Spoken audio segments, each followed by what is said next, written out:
Next up in our PAVE interview series with semifinalists of the USDOT Inclusive Design Challenge is the team from Purdue University to discuss their EASI Rider proposal. Brad and Brandon, to start us off, could you tell us a little bit about yourselves, who you are, and how did you get interested and involved with accessibility technology generally? Let's start with you, Brad. I'm Brad Duerstock. I'm a code lead for this project. I'm a professor of practice at Purdue University in both the Weldon School of Biomedical Engineering and School of Industrial Engineering.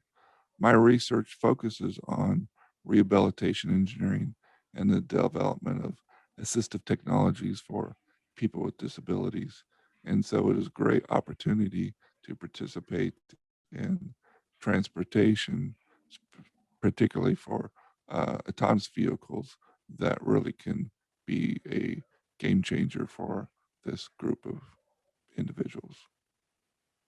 Absolutely. And what about you, Brandon? Yes, my name is Brandon Pitts. I'm also a co-lead for this project.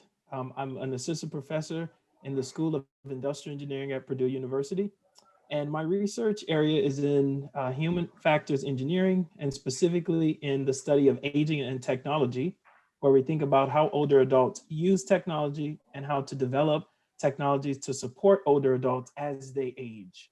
I'm also very excited to be a part of this project because I can kind of be the spokesperson for the aging community to make sure that their thoughts, their expectations, desires are all incorporated in the design of a future autonomous vehicle. And Brad, could you briefly describe your proposal for the Inclusive Design Challenge, the accessibility challenge it's intended to address, and how it works? Okay, so our project is the EASI Rider project.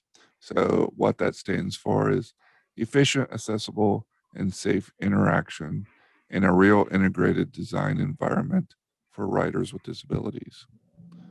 The EASI Rider project is a integrated design on inclusivity that really covers the scope from everything from boarding of individuals into an AV to where they arrive at their destination for disembarkment. So that includes multiple steps, including ramp deployment and AV entry, maneuvering within the vehicle and seating or securing passengers, being able to easily and intuitively interact with the AV throughout the whole travel period.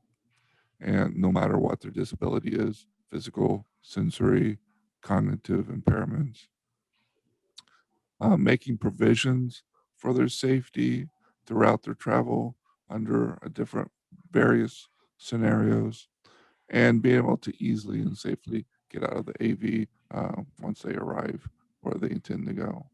So it's very much a multi-step process, but we think kind of looking at this from an integrated systems approach is very important to make sure that this is really a seamless and safe and efficient travel experience. Absolutely. And where did the idea for this project come from, and how has it maybe evolved since the beginning stages? Well, Brandon and I, we've looked at this issue before. So this was very fortuitous when this challenge came to being, because we were very interested in the area of autonomous vehicle as the emerging technology for both people with disabilities and the aging population. So these are conversations we've had, uh, especially from the point of view from user interaction, the user experience, as well as what are the mechanical or technical hurdles. Um, but we approach this project kind of looking at three design criteria. One, of course, is accessibility to provide independence, but also to ensure their safety, and which Brandon does a lot of work with simulations, with looking at safety factors. And then also to look at efficiency or intuitive design so that the process of using an AV isn't overly time consuming or laborious or cognitively taxing. You know, if it takes a lot of effort to thinking to make sure that you don't miss anything, that that's not a very good design solution. One of the things I think that's unique about our project is that, as Brad mentioned, we're looking at kind of comprehensively the design of the vehicle. But one of the kind of advantages of our system is that we're thinking about the occupant experience. And so we've got kind of this integrative multimodal user interface that's going to think about what are the things that the person with a variety of disabilities, what are the things they want to do, and how do we make sure we've designed that in-vehicle experience to support those variety of tasks. Just wanted to add that. Absolutely. Yeah, that was actually kind of going to be my next question of, who all have you partnered with on this project, or how have you engaged with the community of, whether that's older adults or people with disabilities to shape the outcome of your project? Yeah, the end users, we have a lot of experience with those with mobility impairments as well as sensory impairments. But we really are looking at this in a holistic view that there's going to be multiple stakeholders. So we try to engage several different community um, groups that work with um, a lot of different segments of the disability community, as well as the aging community, because yes, they need to get to their appointments and they need a way of doing so that really require a lot of independence. We're in Indiana, so we have a large rural population. So, you know, vehicle transportation is a very important means, our modes of transportation, and a lot of places just do not have commercial transportation. So autonomous vehicles is something that is really well needed in this area. Yeah, and so as Brad said, us being in Indiana, the demographic is different, and so the kind of autonomous vehicle developments that are taking place in, for example, a New York City or California, while they might be including some of the targeted populations that we are thinking about for this design, kind of the need, the expectation, um, the income, there are a lot of different metrics that are different for someone who lives in Indiana that we are excited about to be able to kind of consider in our design. Definitely. And, thinking about all the work that's gone into the proposal, I'm curious, what would you say is the most important lesson you've learned, or something that you'd like to leave people with as they think about the work that you guys have done? Well, we're very lucky to come with a very strong team from our industry partners, and I'd like to mention them specifically: Braun Ability, Scheffler Technology, in local motors, as well as other experts in engineering. But these are companies that have been in the industry of autonomous or not accessible transportation and local motors, autonomous transportation.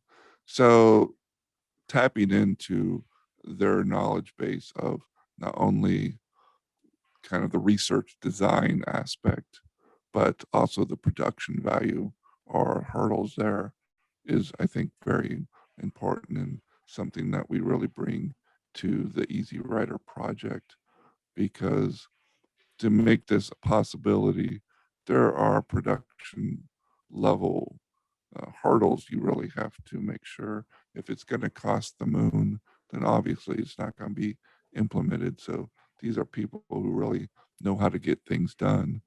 And so part of our project is to develop a life-size, semi-operational uh, autonomous vehicle for demonstration, so people can go into, see, look how to test it, um, and from, you know, different groups with different disabilities to see the things that we might not have thought of, and really allows us to understand what also is involved in making this idea, this design, a real product. And what is your ultimate aspiration for the EASI Rider project? What kind of impact are you hoping is possible with that? I think our ultimate would be to see this as a viable product, that we see this on the road. Um, Certainly, if some of our design uh, um, concepts become standards in the industry of autonomous vehicles, that would be great, because this is such a unique opportunity to include people with disabilities on the ground floor of such a groundbreaking technology, that it would be a waste if they don't get included, if they like, this is a second thought. And that has occurred in a lot of technologies. And so we're grateful for the opportunity from the Department of Transportation that they're thinking about people with disabilities at the very beginning, because this is something that is very important. I think they're going to be early adopters, and it's just very good universal design that will benefit everyone, no matter what their life course is. Everyone is going to get older, and so to think about these design criteria is very, very important. Yeah, and then I think that kind of with the COVID pandemic, you hear a lot of conversations that are coming out about what does the future of really life look like after this is all said and done. And I think what's exciting is to be working on a technology that people were already thinking about, but that we feel that such kind of public health um, challenge is actually going to help accelerate the rate at which these types of technologies actually make it to market. And I think I speak for myself and Brad when I say that we're kind of really excited to be kind of pioneers in kind of helping determine what the landscape of that's going to look like. Absolutely. Well, congrats to both of you, Brad and Brandon, and the rest of your team on being chosen as semifinalists for the project. And thank you so much for speaking with us here at PAVE today and telling us your story. Thank you.